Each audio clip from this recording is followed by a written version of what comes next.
இலங்கையில் பிரித்தானியரின் ஆட்சி. இது இரண்டாவது பாடம். இரண்டாவது பாடத்துல ஒரு பகுதி தான் 1818 ஆண்டு சுதந்திர போர்.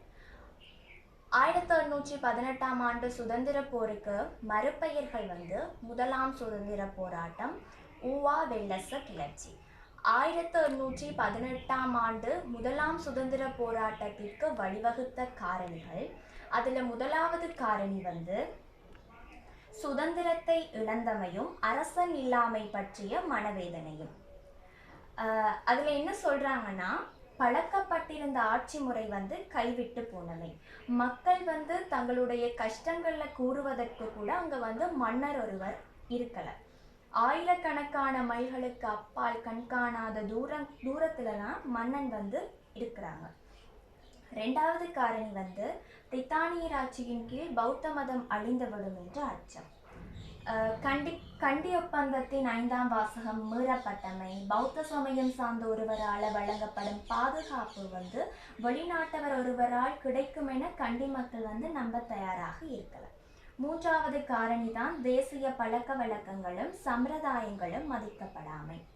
நாலாவது மலைநாட்டு பிரதானிகளுக்கு ஏற்பட்ட தாக்கம். என்ன தாக்கம் ஏற்பட்டுச்சுன்னா, பிரித்தானிய படை வீரர்களால தமக்குரிய மரியாதை வழங்கப்படுவதில்லைன்னு பிரதானிகள் ஜான் டாய்லியிடம் போயிட்டு முறையிட்டாங்க. பிரதானிகளின் சம்பிரதாய பூர்வமான வருமான வழிகள் பாதிக்கப்பட்டிருந்துச்சு. உதாரணமா கடவை வரி நீக்கப்பட்டவை. ஐந்தாவது காரணி என்னன்னா, ஹஜ்ஜி மரிக்கார் முகாந்திரமாக நியமிக்கப்பட்டவை.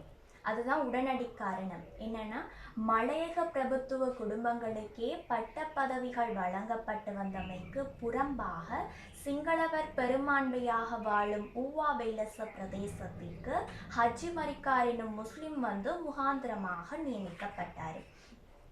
எங்களுக்கு தெரியும், இப்ப நாங்கள் முதலாவது காரணியா பார்த்த அரசன் இல்லாம மக்கள் ஒரு அரசன் இல்லை அப்படின்னு சொல்லி மனவேதனை அடைஞ்சிக்கிட்டு இருக்கிறப்ப, மக்கள் அதிருப்தியா இருந்துகிட்டு இருக்கிறப்ப போலி மன்னனாக தோன்றியவர் தான் துரைசாமி. எங்களுக்கு தெரியும் துரைசாமியை கைது செய்வதற்காக அனுப்பப்பட்ட முகாந்திரம் யாருன்னா இந்த ஹஜ்ஜி மரிக்கார் தான். சரி, அடுத்தது வெள்ளச போராட்டம் பரவலடைந்த இடங்கள். தும்பரை, ஹேவாஹெட்ட, ஹாரிஸ் பத்துவ, மாத்தல, நுவரகலாவிய, ஏழுகோரளை, சப்ரகமுவ. 1818 ஆண்டு சுதந்திர போர்